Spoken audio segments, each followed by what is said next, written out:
guys, it's Kaylin here at Full Purpose and Heart, and I'm going to give you guys an update on our homeschool life and kind of how things are going with us down here.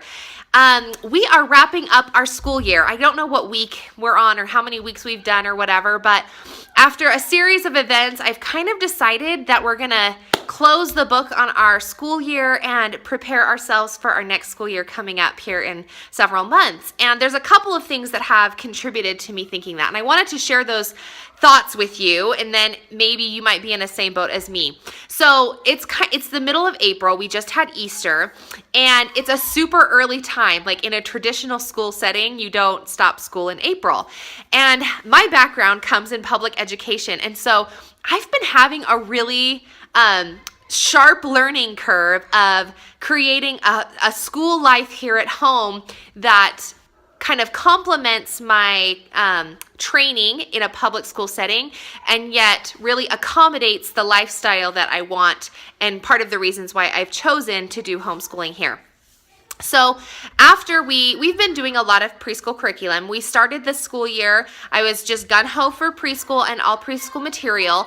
By the time we got through, I'm going to say probably November or December, a lot of the curriculum I had chosen was either my son was proficient in all of those subjects and all of those skills, or they just weren't meeting my family's needs. So we kind of hobbled along through the months of November and December, and then the holidays hit, and then we surprisingly found out we were expecting. So then I had morning sickness and just those first trimester pregnancy struggles that lots of moms have. So we kind of hobbled along a lot during those months as well.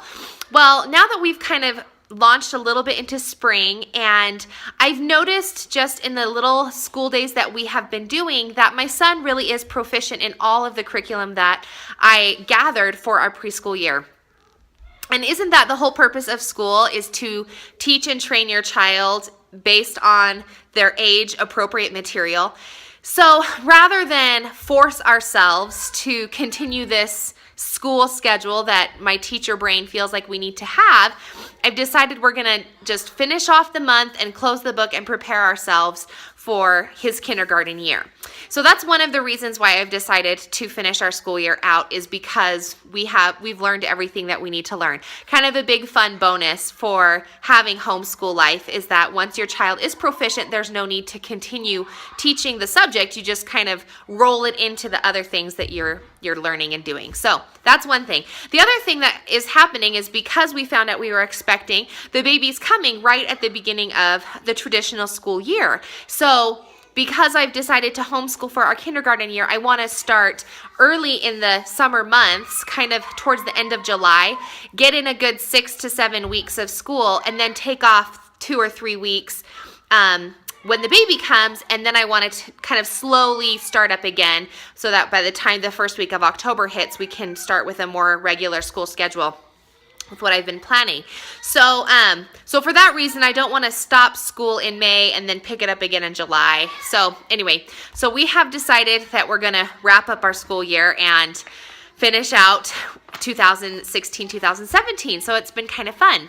I wanted to give a quick curriculum review here at the end of this video, just for your informational purposes. I have watched hundreds, if I can count that many, videos of curriculum reviews and curriculum hauls and all of this stuff, because I unfortunately don't have access to go to a homeschool conference, or I can't like put my fingers on curriculum or anything. I just kind of go based on what other mamas are doing. And so I appreciate them, so I'm going to throw my 2 cents into the bucket, and then, you can take it or leave it or use it for yourself. So when we started the first year, I'm going to link the video of what I chose at the beginning of the school year, and it's my very first video that I published on YouTube, so I'm a little over dramatic, I think. I watch it back sometimes and think I look like kind of a silly lady, but anyway, kind of look past that, and I was very excited and kind of indulged in all of this curriculum stuff that I had planned. So I'm going to revisit some of those topics. We did our daily learning notebook that comes from Confessions of a Homeschooler. I still really love the concept and idea, although by the end of the school year, we had kind of stopped doing it, mostly because my son had mastered writing his name, which I was having him practice every day in his daily writing notebook. And some of the concepts in the pages that I was putting kind of as daily work, again, he knew all of that stuff, and so it was just taking up time is what I felt. So it was a really great resource while I was using it, but we kind of dropped it off. I would say probably in about January we stopped doing that. Then we did the workbox system. My curriculum really was all over the board for a lot of my subjects.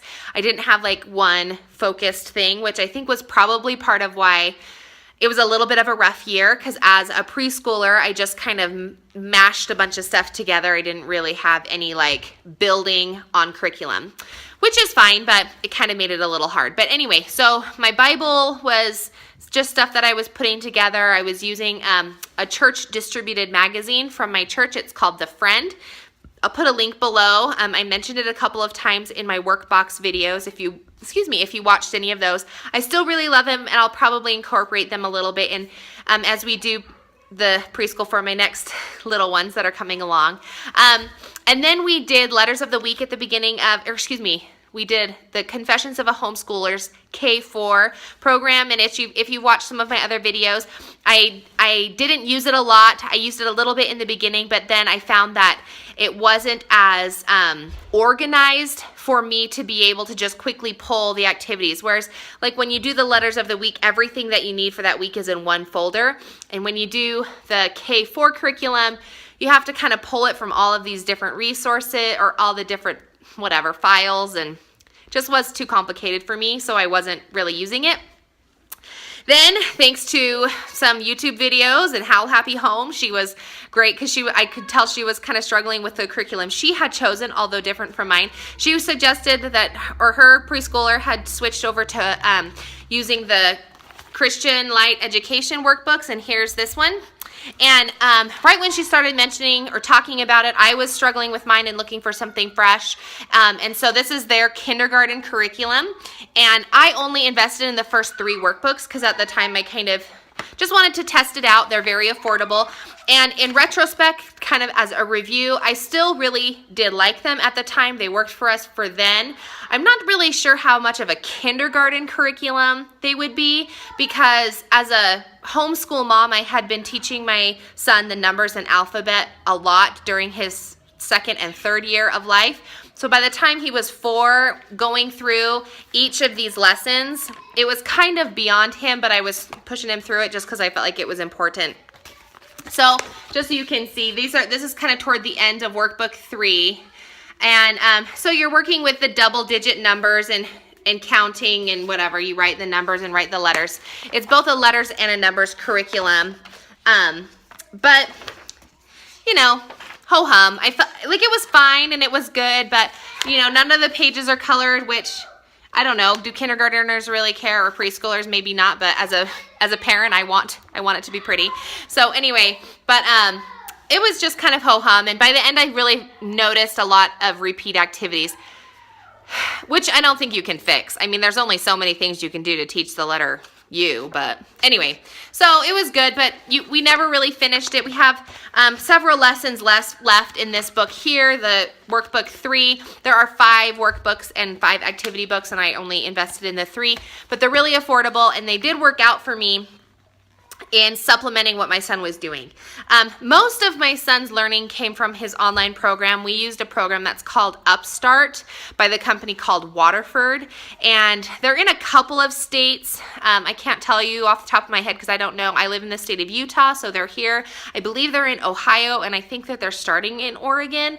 But that really is the program that taught my son reading and letter sounds, some blending, and he is working on like math and like basic math skills and stuff like that. But it's mostly a very reading focused program, and that's really where my son really learned how to read. And so because he was getting so much education from the Upstart program, I really felt like continuing the supplementation that was coming from the Christian Light education, as well as what I was pulling off of just like Pinterest and Teachers Pay Teachers, slowly has become unnecessary because he has become proficient in a lot of the materials that the preschool level teaches.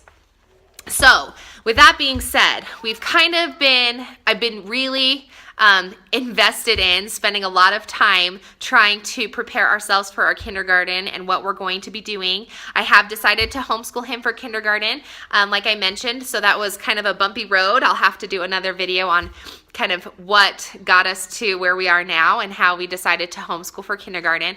And then I also have upcoming videos where I'm going to tell you guys about what curriculum we've chosen for our 2017-2018 kindergarten year. I'm really excited about it, and I've been just pouring a bunch of time and prep into it because I don't know if it's like the teacher in me or if it's just the planner in me or what it is, but I do take planning really seriously, and I feel like my years are far more successful when I do plan for them. So anyway, that's where we are, and it was kind of a rough first year. I'm really learning as a new homeschooling mama, and I know that there's a lot of you out there who are new homeschooling mamas, or maybe just in the first year or two of your homeschooling journey as well. So it's been nice and encouraging for me to know that this is a natural kind of progression, and eventually it won't be quite so rocky or bumpy. And I'm hoping that we'll set up some systems and procedures and put those in place so that on those rocky, rough days with a new baby in the house and